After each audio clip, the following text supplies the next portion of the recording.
감정평가입니다. 이거는 이제 감정평가의 기초 이론이 있고요. 그 다음에 감정평가 3방식이 있고, 감정평가와 직접 관계가 좀 있다고 보기는 어려운데, 부동산 가격 공시제도가 있어요. 자, 이런 것들을 이제 간단하게 이제 소개를 해드립니다. 감정평가에서는, 이 기초 이론에서는, 이 감정평가 분류라는 주제가 있어요. 감정평가 분류. 그 다음에 이제 가격 이론이 있고요. 가격 이론 안에 다시 세분돼서 여러 가지 주제가 있어요. 그 다음에 지역 분석, 개별 분석 하는 게 있어요. 여기 이제 앞쪽이 난이도가 좀 낮아요. 그리고 요 뒤쪽이 3방식 쪽이 난이도가 높습니다. 근데 최근에 출제 경향으로 보면은 난이도가 높은 주제가 잘 출제가 안 되고요. 기초 용어에 가까운 문제들이 출제가 많이 됐어요. 그러니까 우리 입장에서는 다행이라고 볼 수 있는 거예요. 그러니까 기본적으로 용어 정도는 익혀두시라는 얘기예요. 용어의 뜻 같은 것들, 그 세부적인 이론을 묻는 게 아니고요. 근데 이제 여기를 다들 어려워하는 이유가 가장 용어들이 낯설어요. 앞에는 그래도 어느 정도 이렇게 들어본 얘기들, 들어봤을 법한 단어들, 이런 단어들이 나오는데 여기는 정말 처음 듣는 단어들이 많아요. 그러니까 이거를 익숙하도록 자꾸 연습을 해야 돼요. 그게 이제 여러분들이 하셔야 될 거예요. 그리고 3방식에는 원가 방식, 비교 방식, 수익 방식, 이렇게 요 세 가지가 있습니다. 요 세 가지 이제 부동산 가격 공시제도. 먼저 이제 감정평가 뜻부터 감정평가 분류. 자, 요 내용을 먼저 좀 하고요. 간략하게 좀 해보겠습니다. 450쪽에 보시면은 감정평가 개념이 있죠. 감정평가란 토지 등의 경제적 가치를 판정하여 그 결과를 가액으로 표시하는 것, 이렇게 돼 있죠. 토지 등이죠. 토지 등. 그러니까 토지만 평가하는 게 아니고요. 토지 등을 평가하는 거예요. 그 토지 등에는 이제 건물도 들어가겠죠. 기타 정착물 같은 것도 들어가고요. 그리고 경제적 가치죠. 토지 등의 뭐를? 경제적 가치를. 그 다음에 뭐예요? 가액으로 표시. 토지 등. 경제적 가치. 가액으로 표시. 이게 이제 감정평가예요. 요거는 이제 뭘 생각해 보시면 되는가 하면은, 여러분들 일요일날 진품명품이라는 프로그램 있죠. 그 진품명품이라는 프로그램에서 나중에 전광판에다가 이렇게 표시하잖아요. 띠리릭 올려서. 그 띠리릭 올리는 게 뭐로 표시하는 거예요? 가액으로 표시하는 거죠. 거기서는 토지 등이 아니라 골동품이죠. 골동품의 무슨 가치를? 골동품의 경제적 가치를 가액으로 표시하는 겁니다.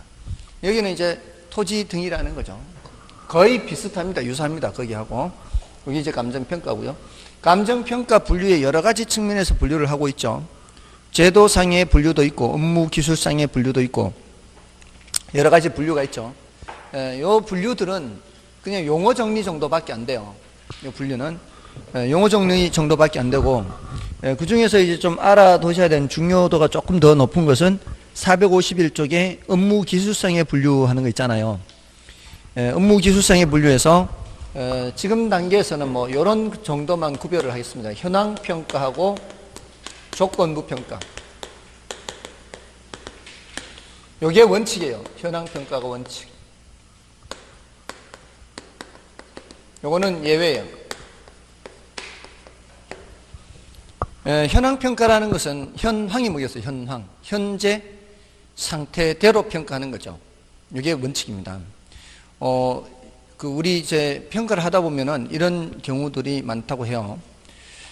옛날에는 새마을 운동할 때 보통 이제 신장로에서 동네로 들어가는 길, 신장로에서 동네로 들어가는 길이 이렇게 꾸불꾸불한 경우가 많았어요. 동네 진입로가.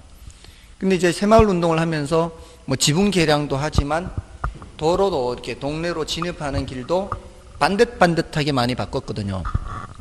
근데 그럴 때 이제 길도 좀 넓히면서 해야 될 거 아니에요. 그러면은 이제 여기는 이제 논밭인데 그거를 이렇게 똑바로 이렇게 가야 되니까 논밭을 이렇게 지나가는 거죠. 근데 그 당시에 그 동네 주민들을 위해서 그 밭을 이용하라고 이렇게 그냥 내놓아서 그냥 공사를 한 거죠. 그때 뭐 측량을 해가지고 이걸 도로로 바꾸고 이게 아니라 그냥 논밭 위로 그냥 길이 지나가도록 이렇게 공사를 한 거예요. 그러면서 지금 한 40년 이상 도로로 사용하고 있는 거죠. 그러니까 그런 이제 땅이 이렇게 등기부 같은 걸 떼보면은 뭐로 돼 있어요? 그 일부는 이제 실제로는 도로인데 등기부나 토지대장을 떼보면은 전으로 돼 있을 거 아니에요. 그러니까 공부상이라 그래요. 그걸 공부상으로는 전인데 근데 현황은 도로란 말이에요. 그럴 때 평가를 뭘로 해야 되느냐 이 말이에요. 전으로 평가해야 되느냐 도로로 평가해야 되느냐 뭐로 평가해야 되는 거예요? 도로로 해야 돼. 도로 현황. 이게 원칙이라고요. 이게 원칙이에요. 근데 이제 불법적 이용이거나 일시적 이용이면 제외예요. 불법적 이용이거나 일시적 이용. 예를 들어서 여러분들 여기도 지금 주변에 단독택지가 있잖아요. 단독택지가 있는데 지금 단독택지에 단독주택이 다 들어서 있는 거 아니죠? 뜨문뜨문 들어서 있잖아요. 근데 이제 단독택지를 사놓은 사람이 있을 거 아니에요. 그 사놓은 사람이 아직 단독주택을 짓지 않고 그대로 두고 있는데 거기에 보면 가끔 이렇게 보면은 막 배추 심어 놓고 이렇게 보이죠? 자, 그러면은 지금 배추가 심겨져 있어요. 작년에도 심겨져 있고 올해도 심겨져 있어요. 자, 이거 밭이라고 해야 될까요? 주거용 대라고 해야 될까요? 그런 경우에는 주거용 대라고 해야 마땅하다는 얘기예요. 그 뭐 집 짓기 전에 잠깐 그렇게 뭐 농사 짓는 것까지 그 밭이라고 할 수는 없다는 거죠. 그래서 일시적 이용이거나 또는 시골에 가면은 밭에다가 허가도 받지 않고 건물 막 지어 놓은 거예요. 주택을. 무허가로 이렇게 밭에다가 주택을 지어 놓으면 공부상 전, 현황은 대. 뭐로 평가해야 될까요? 무허가로 했어. 무허가로 했을 때는 그때는 대라고 해주면 안 되죠. 그럼 다들 그냥 무허가로 다 짓지 그냥. 뭔 뜻인지 아시겠죠? 그렇게 불법적 이용이거나 일시적 이용은 제외하고 뭐가 원칙이에요? 현황평가가 원칙이에요. 그럼 이건 조건부 평가는 이제 예외인데 지금 현재 상태대로 평가하는 게 아니란 얘기예요. 그게 이제 어떤 경우가 있는가 하면은 여러분들 혹시 해마다 그런 뉴스 들어보시나요? 가끔 들어보실 수도 있고요. 해마다 이게 우리나라에서 제일 비싼 땅은 명동의 무슨 땅이고 제일 싼 땅은 뭐 어디고 뭐 이런 얘기 들어보시나요? 그게 언제쯤 나오는가 하면은 그게 2월 말쯤에 그런 뉴스가 나와요. 그게 이제 뭔가 하면은 표준지 공시지가를 공시할 당시에 나오는 뉴스예요. 그 표준지 공시지가라는 거는 전국에 약 4천만 필지의 토지가 있는데 그 중에 50만 필지를 다른 토지를 대표할 수 있는 것들을 샘플로 뽑아놨어요. 4천만 중에 50만이면은 약 80분의 1이에요. 이런 타일이 80개가 있으면 타일 80개 중에 한 개꼴로 표준지가 선정돼 있어요. 요 80개 타일 중에 하나씩. 그래서 그 표준지는 다른 주변의 토지를 대표할 수 있는 그런 토지예요. 그런 거를 선정해서 매년 1월 1일 가격이에요. 매년 1월 1일 가격을 2월 말까지 공시를 해요. 1월 1일 가격인데 작업하는데 시간이 걸리기 때문에 공시하는 거는 언제 공시한다는 얘기예요? 2월 말에 공시를 해요. 1월 1일자 가격을. 그러면은 그 표준지 공시지가를 보고 여러분이나 저나 이렇게 이 표준지 공시지가가 얼마네? 라고 하는 거를 1년간 사용해요. 1년간. 해마다 1월 1일 기준으로 하니까. 맞나요? 그러면은 제가 저기 명동에 가보지 않고도 거기에 표준지가 있으면은 이 땅값이 얼마네? 라고 하는 거예요. 근데 1월 1일 당시에 그 땅에 어떤 건물이 있다가도 6월 달에는 철거가 됐을 수도 있고 또 몇 달 뒤엔 또 다른 모습이 될 수도 있잖아요. 그렇잖아요. 거기에는 뭐 늘 뭔가가 바뀔 수 있으니까. 그러면은 1월 1일자 땅 가격을 보는 사람도 있을 거고, 그러니까 3월 달에 발표했으니까 이 땅값이 얼마인지 보는 사람도 있을 거고, 8월 달에 이 땅값이 얼마지 하고 보는 사람도 있을 것이고, 그러면은 그 지상에 어떤 건물이 있는지, 어떤 건물이 없는지, 그걸 늘 생각을 하면서 본다면은 굉장히 불편하겠죠. 그리고 1월 1일 당시에 현재 상태에는 건물이 없었는데 10월 1일 당시엔 건물이 있을 수도 있잖아요. 그러면 굉장히 불편해. 항상 1월 1일자에 뭐가 있었는지를 늘 생각을 해야 되니까.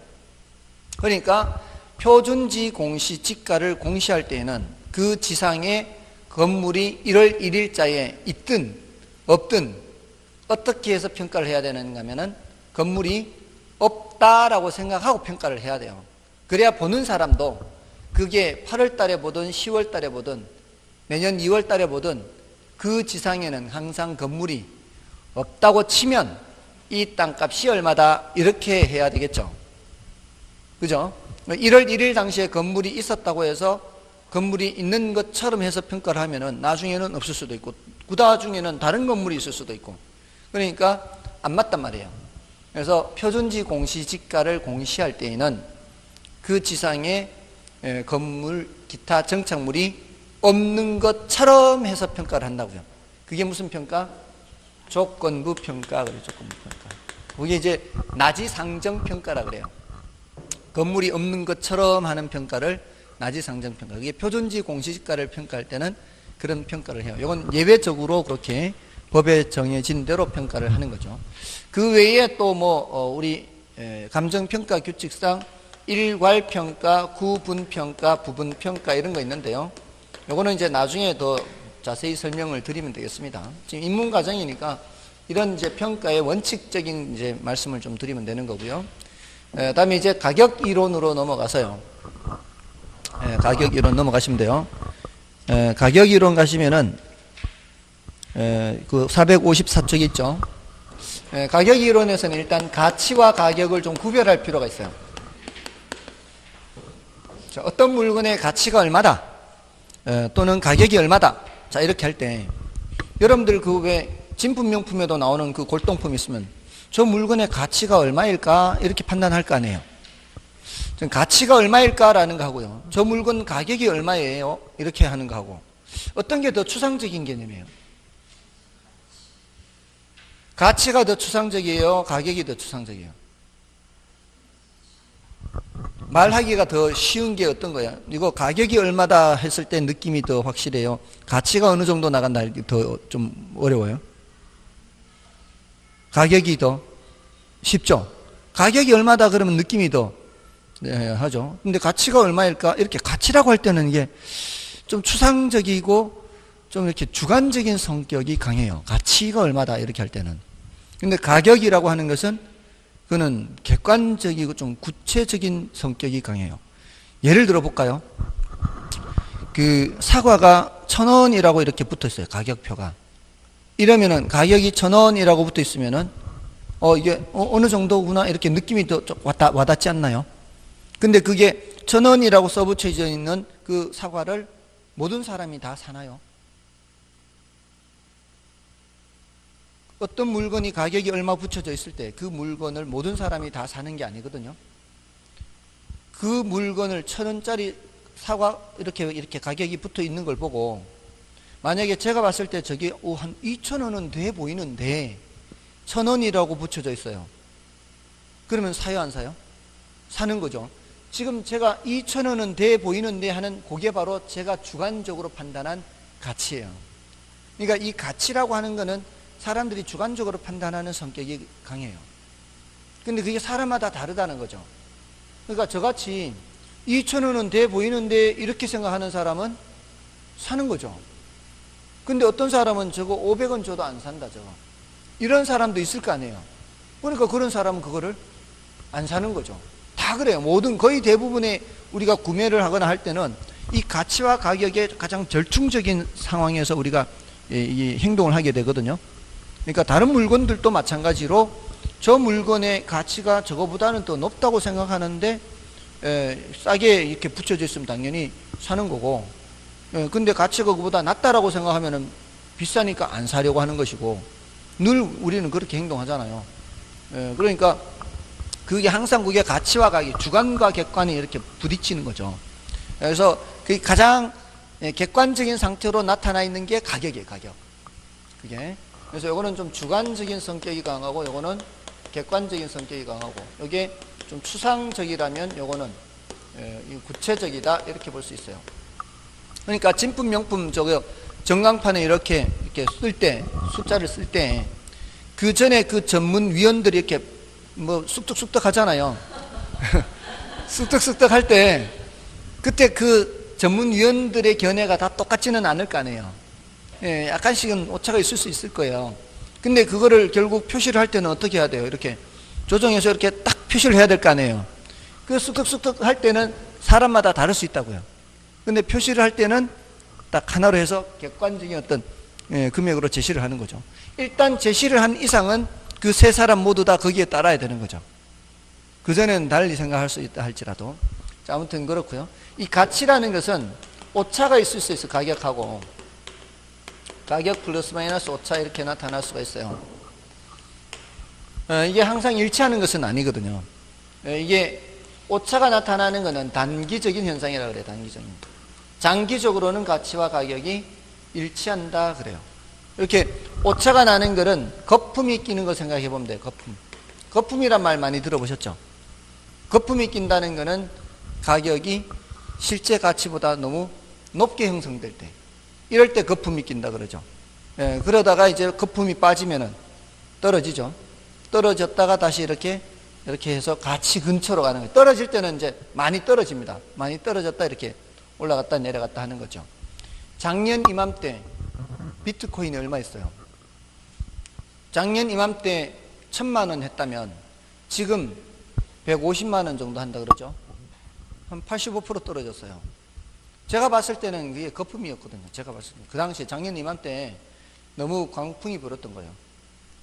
거품이 끼었던 것이 꺼진 거죠. 지금 꺼졌는데 지금이 바로 투자할 때가 아닌가. 지금이 투자할 때가 아닌가. 왜냐하면은 이게 가치라는 게 이렇게 있잖아요. 가치라는 게 있으면 가격이 너무 높게 형성되어 있단 말이에요. 이게 이 가치 근처로 갈 때 어떤 현상이, 여기서 이렇게 가는 게 아니에요. 이렇게 가지 않고 대체로 이렇게 가, 이렇게. 이런 식으로.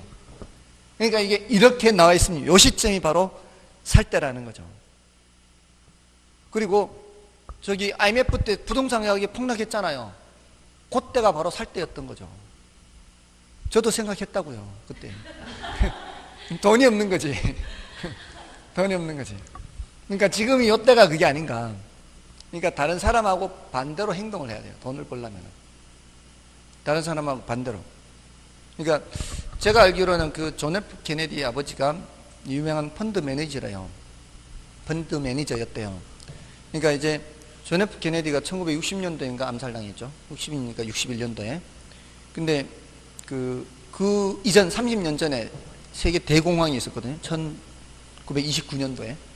근데 그 구두를 닦으러 갔는데 구두 닦기 소년이 무슨 주식을 사면 좋겠냐고 이게 누군지 알아보고 그렇게 묻더래요.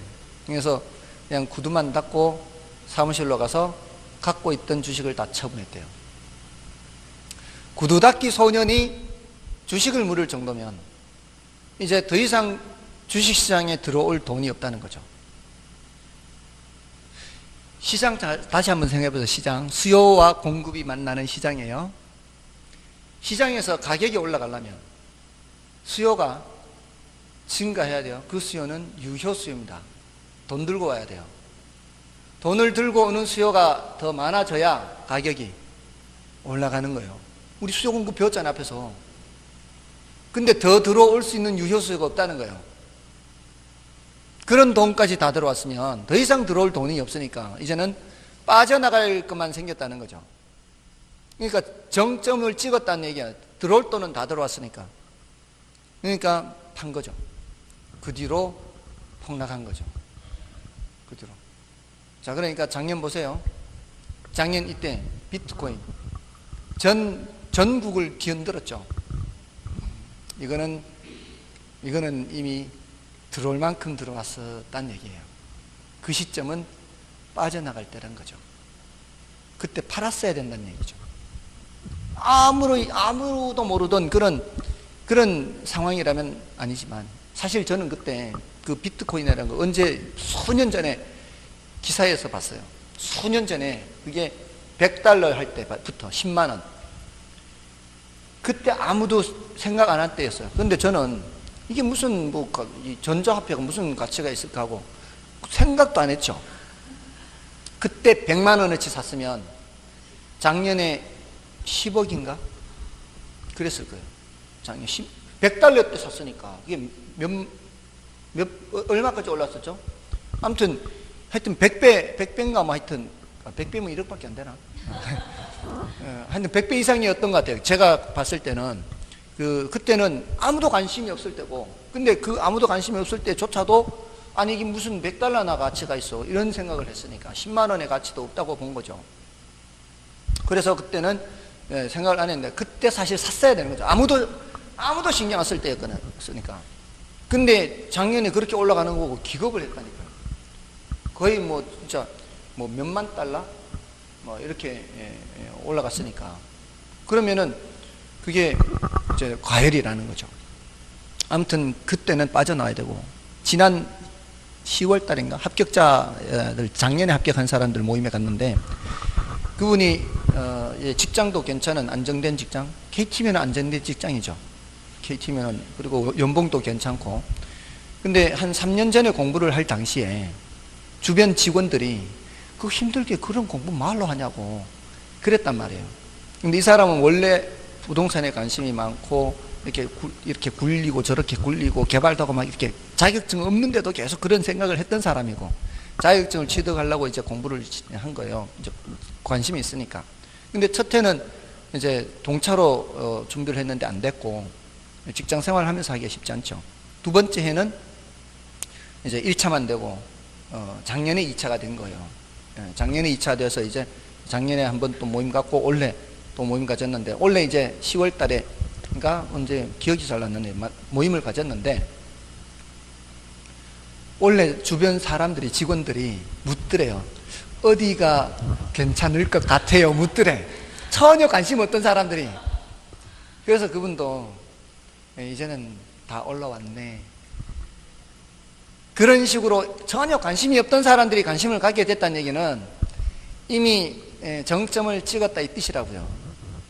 그러니까 다른 사람이 신경을 안 쓸 때 신경을 써야 된다고. 시소하고 똑같아요. 시소. 사람들 우글우글 모여있고, 일부 사람들이 여기 있으면은 수익률이 좋아 보이죠. 보이면은 어떻게 다들 이쪽으로 뛰어가면은 여기가 또 쑥 내려가고 이제 이렇게 되는 거죠. 이렇게. 그러니까 다들 얘기할 때는 이미 늦은 거다 이 말이에요. 그러니까 미리 준비를 하고 있으라니, 미리. 그러니까 다른 사람들이 신경 쓰지 않을 때, 관심 있을 때 그쪽으로 따라가지 말고, 다른 사람이 덜 신경 쓰고 있을 때 오히려 이제 곡소리 나고 선혈이 낭자하고 이런 얘기가 나올 때는 오히려 관심을 가질 때란 얘기죠. 그래서 비트코인에 한 모른 척 1,000만 원 집어넣고 날리든 말든 기다려 보는 거지. 어떻습니까? 괜찮지 않나요? 한 1,000만 원 집어넣고 떨어질 때는 이제 오버해서 가치가 떨어질 수 있거든요. 오차가 있기는 해도 단기적으로는 이렇게 출렁출렁거리죠. 단기적으로는 출렁출렁거리더라도 어떻게 해요? 장기적으로는 가치와 가격이 일치하게 되는 얘기. 됐나요? 자, 이런 얘기를 하고요. 그 외에 다른 얘기도 있는데 지금 단계에서 너무 복잡한 얘기들을 하는 거니까 이렇게 가치와 가격은 다른 개념이다, 이 정도로만 하시고요. 다음에 이제 456조에 가신 부동산 가격의 특징하는 거 있죠. 요거는 나중에 할 거예요. 지금 단계에서는 넘어가시고요.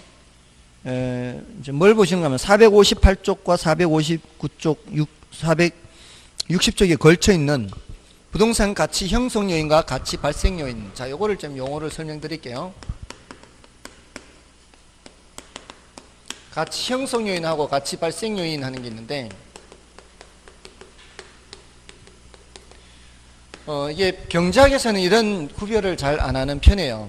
근데 이제 부동산, 그렇다 해서 경제학에서 이런 언급이 전혀 없는 게 아니라, 이 언급을 하더라도 부동산학에서처럼 이렇게 강조하는 편은 아닌데, 다 이게 경제학과 다 이렇게 관련되는 내용들이에요. 근데 어떤 물건이 가치를 갖기 위해서는 이 말이에요. 가치를 발생시키기 위해서는 효용성이라는 게 있어야 되고, 그 다음에 상대적 희소성이라는 게 있어야 되고, 유효수요라는 게 있어야 된다, 이렇게 얘기를 해요. 근데 어떤 학자는 여기에다가 이전성을 추가로 두는 학자도 있어요. 얘는 추가적으로 고려하는 거예요. 그러니까 원칙적으로는 요 세 가지인데, 여기 이제 추가로 두는 거고요. 자, 이게 어떤 건가 하면 이제 이렇게 생각해 보세요. 어떤 물건이 가치를 갖기 위해서는 효용성이 있어야 된다는 거예요. 효용성. 그러니까 효용성이라고 하는 거는 인간에게 주는 만족을 말해요. 어떤 물건이 가치를 갖기 위해서는 인간에게 이제 뭐 쉽게 풀어서 쓰면 쓸모가 있어야 돼요. 쓸모. 쓸용자죠. 쓸모가 있어야 되는 거예요. 자, 예를 들어 뭐 개똥도 약에 쓰려면 없다, 이런 말 있죠. 개똥이 평소에는 효용성이 있다는 얘기, 없다는 얘기요. 효용성이 없다는 얘기예요. 가치가 없다는 얘기죠. 근데 약에 쓰려면 이게 뭐예요? 이거는 이제 효용성이 있다는 얘기잖아요. 그런 의미예요. 어떤 물건이 가치를 갖기 위해서는 뭐가 있어야 된다? 효용성이 있어야 된다. 길에 차이는 그냥 돌이라든가 그냥 잡초 같은 거, 이런 것들은 아무 효용 가치가 없는 거죠. 쓸모가 없으니까. 자, 그 다음에 희소성이 있어야 돼요.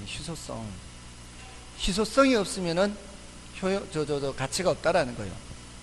예를 들자면 공기 있잖아요. 공기가 효용성이 있어요, 없어요? 있어요, 없어요? 지금 의심하는 분은 목을 한번 졸라봐야 돼요.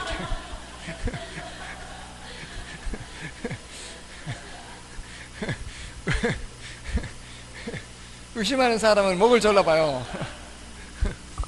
효용성 있죠? 효용성 있어요. 효용성 있는데 공기가 가치가 있을까요, 없을까요? 여기서 말하는 가치는, 우리 이제 가치라는 말이 좀 이제 굉장히 복합적인 표현인데요. 가치관 하잖아요. 가치관. 어떤 가치관이냐에 따라 사람들이 행동하는 게 다르고 이렇게 하잖아요. 말은 가치관이라고 할 때 이 가치는 다양합니다. 이게 가치라는 것은 옳고 그르고 정의롭고 그렇지 않고 또 이런 거에 대한 관점을 말하는 거거든요. 그러니까 꼭 이게 경제적 가치만 가치가 아니고요. 권력. 그러니까 우리가 투표를 할 때 투표를 하는 거, 이것도 가치예요. 예를 들어서 30만이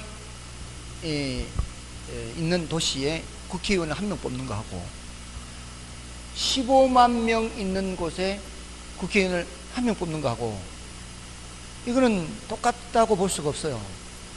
15만 명이 대표를 한 명 내보내면은 30만 명이 있는 도시는 대표를 2명 보내야 되거든요. 그래야 가치가 비슷하잖아요. 그러니까 30만 명인 도시에서 한 명 내보내면은 내가 행사하는 한 장의 투표는 이쪽 동네에 반밖에 가치가 안 나가요. 뭔 뜻인지 아시겠죠? 그래서 지금 선거구역을 획정을 할 때, 선거구 획정할 때 너무 차이가 나지 않게 하거든요. 2배가 넘어서면 안 돼요. 그러니까 모든 거를 다 똑같게 할 수는 없잖아요. 여기 10만 명이라고 해서 여기도 10만 명, 여기 할 수는 없잖아요. 어느 정도의 오차는 있을 수밖에 없잖아요. 근데 그 오차를 크게 하지 못하게 선거구를 획정을 해야 되거든요. 그래서 지난번에 이 옆에 이웃한 시군이 아닌 저기 떨어져 있는 거하고 여기하고 같은 선거구예요. 그런 데도 있어요. 저기 떨어져 있는데 여기하고 같은 선거구예요. 중간에 건너뛰어서. 그런 데도 있어요. 이게 인원을 대표를 뽑을 때 인원을 똑같은 가치로 맞추려면 그런 경우도 가치라는 말을 쓴단 말이에요. 또는 아름다움에 대한 가치, 추함에 대한 가치, 이런 것들 전부 다 가치라고 표현을 해요. 가치관 할 때는. 근데 우리가 말하는 이 가치는 뭐예요? 우리가 말하는 감정평가에서 말하는 가치는 경제적 가치다 이 말이에요. 공기가 가치가 있을까요, 없을까요? 가치가 없다고요. 이때는 이거 졸라매는 거 생각하면 안 되고 효용성 할 때는 그 생각하는 거고, 여기서 가치는 경제적 가치가 없어요. 그 이유가 뭘까요? 경제적 가치가 없는 것은 희소하지 않기 때문에 널려 있으니까. 그죠? 자, 다이아몬드가 효용성이 있어요, 없어요?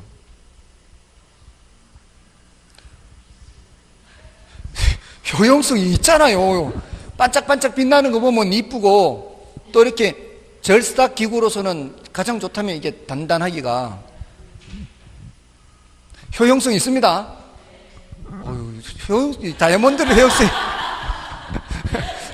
다이아몬드를 효용성이 없다고 해. 효용성은 있는데 그 효용성이 공기의 효용성에 비해서는 어때요? 훨씬 작습니다. 공기의 효용성이 훨씬 높죠. 다이아몬드 효용성이 훨씬 낮아요. 근데 경제적 가치는 어떻습니까? 다이아몬드 훨씬 높죠. 그거는 희소하기 때문에 그렇습니다. 희소성하고 관련이 있는 거죠. 자, 그러면 효용성, 상대적 희소성, 유효수요. 이건 수요 공부에서 배웠죠. 이 셋 중에 어느 하나만 있으면 될까요? 모두 다 있어야 될까요? 모두 다 있어야 돼요. 어느 하나만 있으면 안 되죠. 가끔 그런 이 기사를 봐요. 지구로부터 몇만 광년 떨어진 곳에 다이아몬드로 이루어진 별이 있다는 거예요. 별 자체가 다이아몬드로 이루어진 별이에요. 어떠할까요? 별을 가져와요, 이쪽으로. 아무 가치가 없을 거예요. 너무 많으니까. 희소하지 않으니까. 별 전체가 다이아몬드인데 뭔 희소 가치가 있어요? 그럼 아무 소용없다고.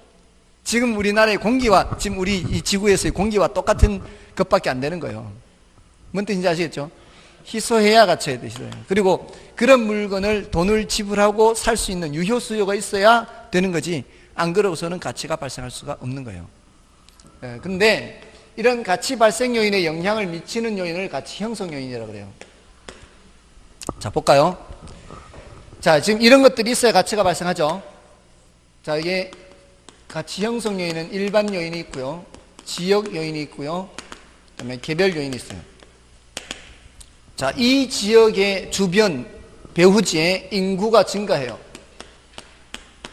이 지역 주변의 배후지가 증가하면, 인구가 증가하면 이 건물의 효용성이 어떻게 될까요? 이 건물의 효용성은 커질 겁니다. 이 건물을 이용하려는 사람은 많아질 거니까. 맞나요? 이 지역의 행정 규제를 강화해요. 앞으로 이런 건물 못 지어요. 앞으로 이런 건물 더 이상 못 짓는다면 이런 건물의 희소성은 커지겠죠. 희소성이 커지면 가격은 올라가겠죠. 이게 영향을 미치는 거죠. 이 주변 지역의 사람들의 소득이 올라가요. 그럼 유효수의 크기가 커지겠죠. 이런 데 영향을 미친다고요. 거기에 따라 수요 공급이 영향을 받겠죠. 효용성이 높아지면 아무래도 수요하고자 하는 크기가 커질 것이고, 상대적 희소성이 커진다는 얘기는 공급이 줄어든다는 얘기예요. 맞나요? 거기에다가 이런 개별 요인도 있을 수 있고요. 그 개별 요인이 바로 옆에 지하철역이 있는 건물이냐, 지하철역으로부터 떨어져 있냐, 그 개별 부동산의 위치가, 거기에 따라 이 효용성이 달라질 수가 있겠죠. 이런 것들이 다 어디에 영향을 미친다고요? 이런 데 영향을 미치는 거예요. 이 개별 요인이나 지역 요인이. 그래서 결국 가치가 올라가고 내려가고 이렇게 가치가 발생하게 된다는 거죠. 충분히 납득이 되시죠?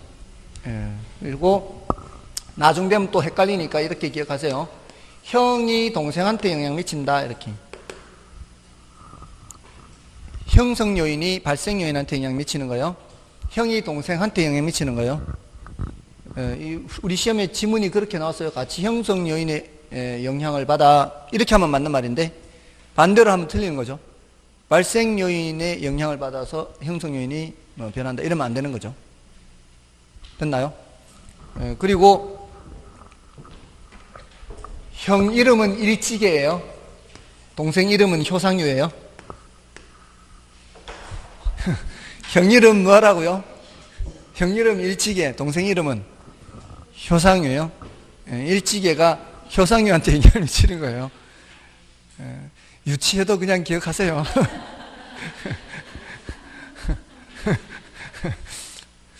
일찌개가 효상유한테 영향을 미친다. 형이 동생한테 영향을 미친다. 됐죠?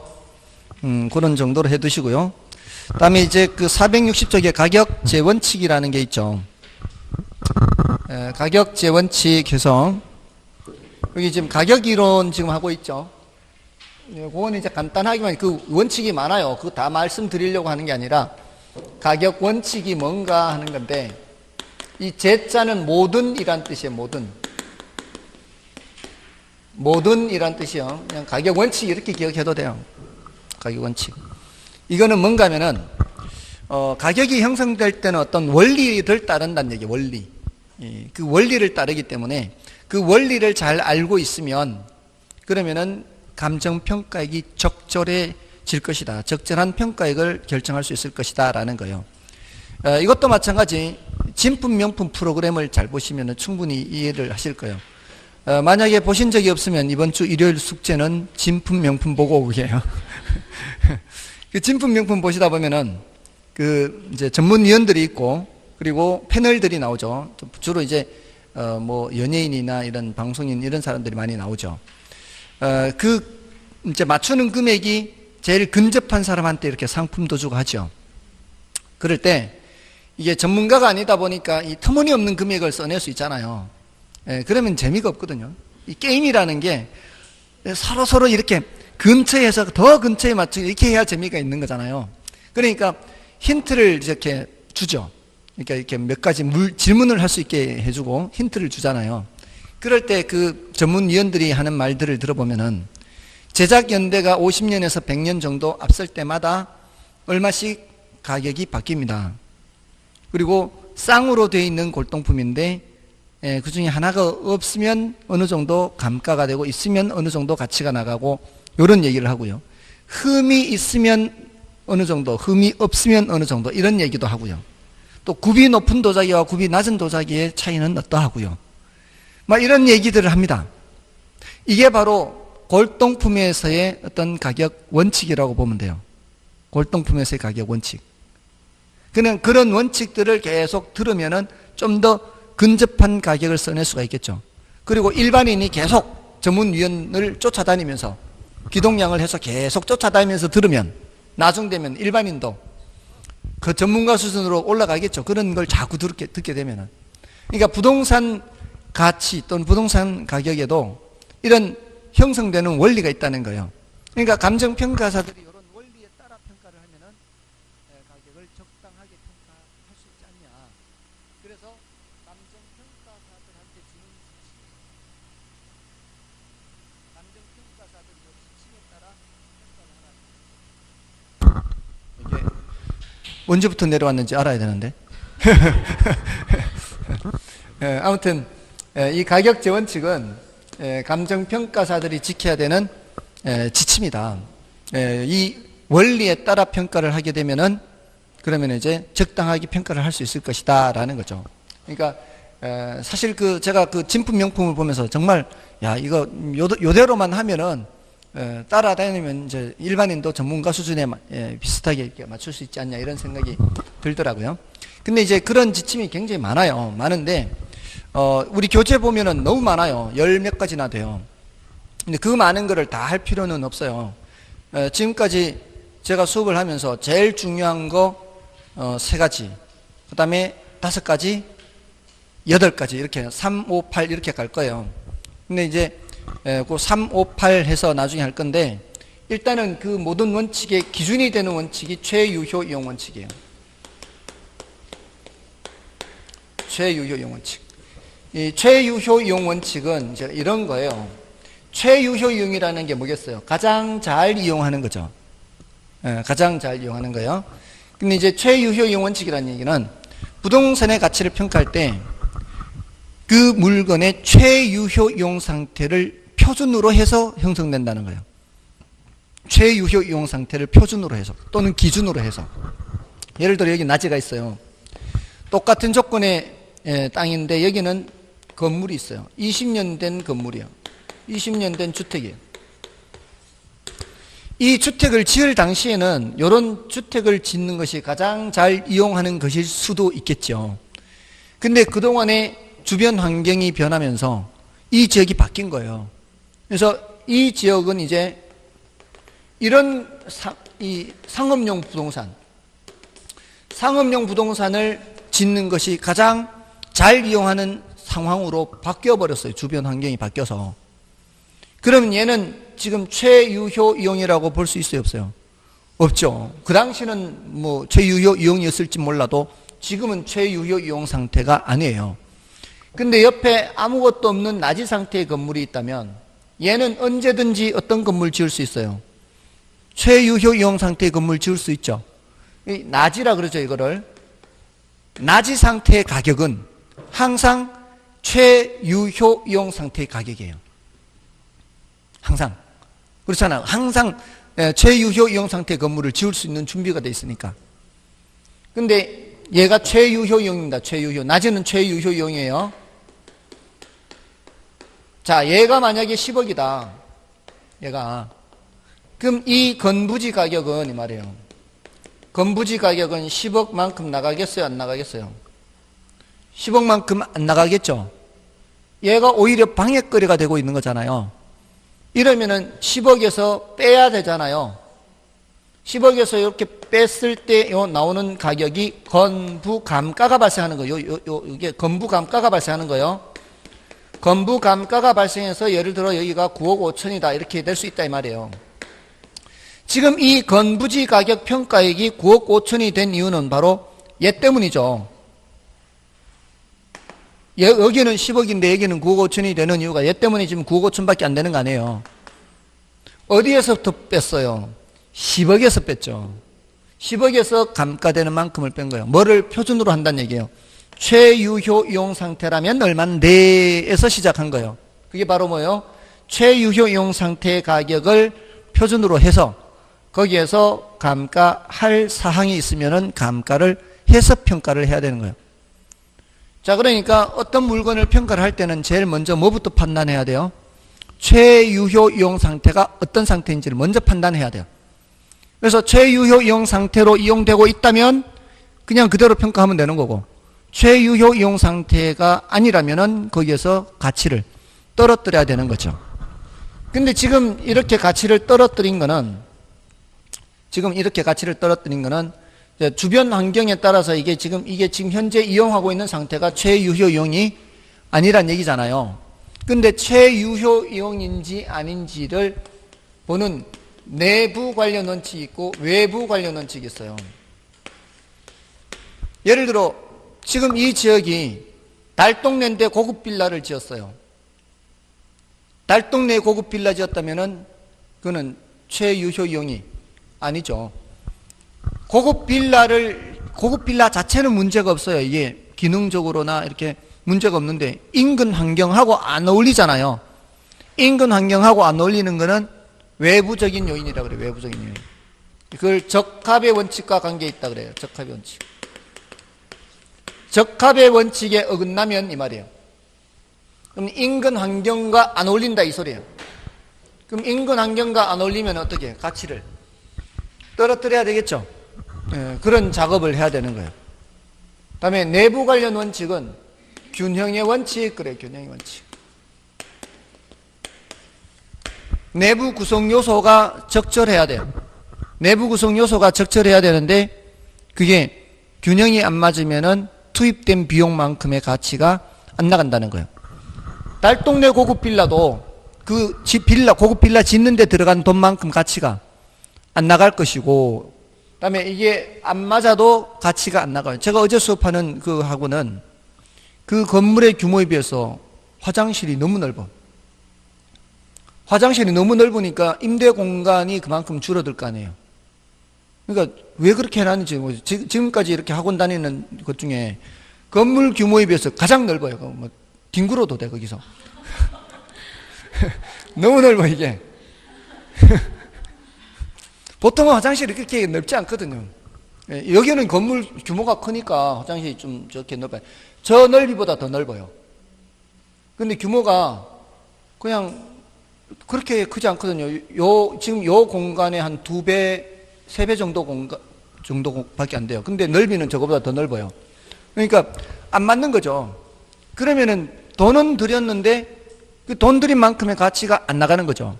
그럼 부동산의 외부 요인이에요, 내부 요인이에요? 그럼 부동산의 이 내부 구성 요소 간 균형이 안 맞는 거죠. 자, 그래서 가장 시험에 자주 나온 것이 두 가지예요.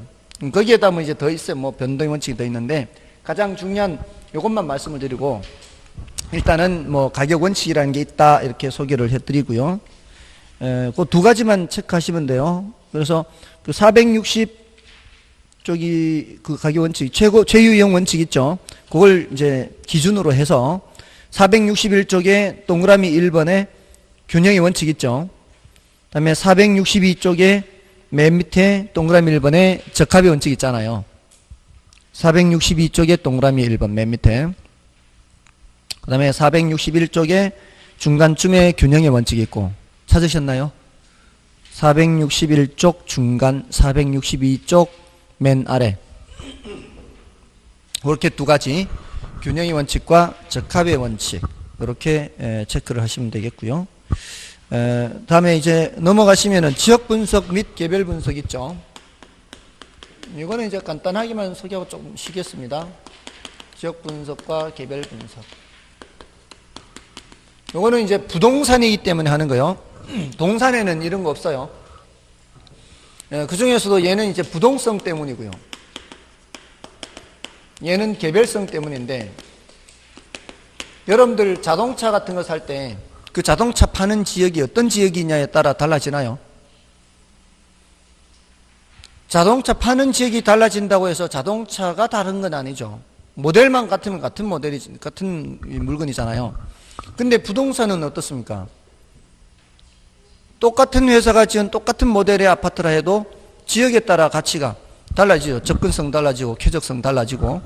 그러니까 이 지역이 어떤 지역인지를 봐야 되는 거죠. 그리고 똑같은 설계도로 지은 점포라 해도 그게 상업지역의 점포냐 주거지역의 점포냐에 따라 달라요. 그죠? 이게 주거지역에도 점포 지을 수 있거든요. 그래서 이 지역 분석을 해야 되는 거고, 또 같은 지역 안에 있어도 개별 물건마다 다를 수 있지 않나요? 층에 따라 다를 수 있고 호에 따라 다를 수 있고 관리 상태에 따라서도 달라질 수가 있죠. 그래서 부동성이나 개별성에서 일반 재화에서는 없는 그런 이런 분석들을 하는 거죠. 그런 건 이제 이런 게 있다는 정도면 되겠고요. 요게 지역 분석, 개별 분석까지. 자, 요게 내용이 제일 많았죠. 요게 내용이 많고, 시험 출제도 지금 요거는 좀 많이 되는 편이에요. 여기서 더 많이 되고, 요건 좀 얘보다는 덜 되고. 좀 쉬시고 이제 요거 3방식, 요 용어들을 좀 공부를 하겠습니다.